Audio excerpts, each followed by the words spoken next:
Hörmətli həmkarları, media nümayəndələri, bugün acı bir həqiqəti danışmaq üçün yazılmışam. Biz illərdir bu ölkənin hər küncündə ədalət üçün səs qaldırdıq.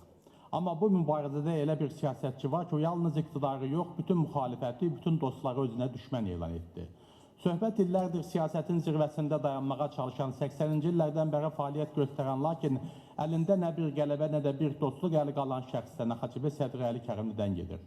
Həbs edildiyi anda ölkədə heç bir siyasi təşkilat onu müdafiə etmədi. Beynəlxalq qurumlar və səfirliklər belə sustu.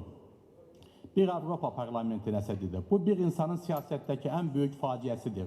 Kütləvi təkliyin fəlsəfəsi. Bütün fəaliyyəti boyu o birləşdirməyə deyil, damğalamağa üstünlük verdi. O, digər müxalif qüvvələri, bütün digər partiyalara siyasi prosesin iştirakçısı deyil, özünün siyasi saflıq hekayəsinin fonu hesab etdi.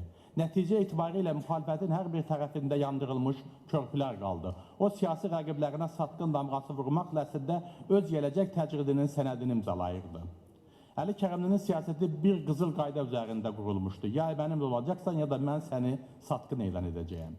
Mənə və mənim kimi prinsipial, konstruktiv yöndə siyasət aparan siyasətçilərə dəfələrlə satqın damğası vurmağa çalışdı. O, elə bir abi-hava yaradırdı ki, güya ondan başqa bu ölkədə xalqın dərdinə yanan yoxdur. 10 illiklər boyu belə davranış müxalifəti aciz duruma saldı. Necə ola bilər ki, 10 illərlə eyni ideallar uğrunda mübarizə aparan yoldaşlarını satqın adlandıraraq təkliyə məhkum olasan? Bu siyasət nəticə vermədi.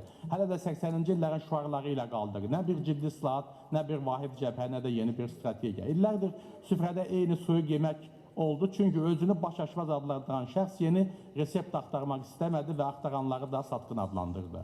Müxalifət bugün təcridxanada deyil, təcrid olunmuş siyasətin içindədir. Bizə yeni siyasət lazımdır, amma etik, hörmətli və nəticə yönümlü siyasət və birlik.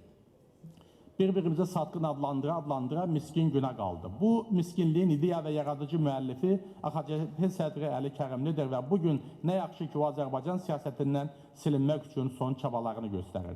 Biz parçalayıcı, damğalayıcı və nəticəsiz siyasətin köhnə libasını çıxarıb atmalıyıq. Əgər bir lider deyilən şəxs hər kəsi satqın adlandırırsa, sonunda özü tək qalacaq və bu təkliyin məsuliyyətini də yalnız özü daşıyacaq. Mən bu parlament tribunasından xalqımıza müraciət edirəm. Azərbaycan müxalifəti bugün kimin daha təmiz olduğunu sübut etmək üçün yox, dövlət və xalq üçün işləmək həvəsindədir. Təşəkkür edirəm.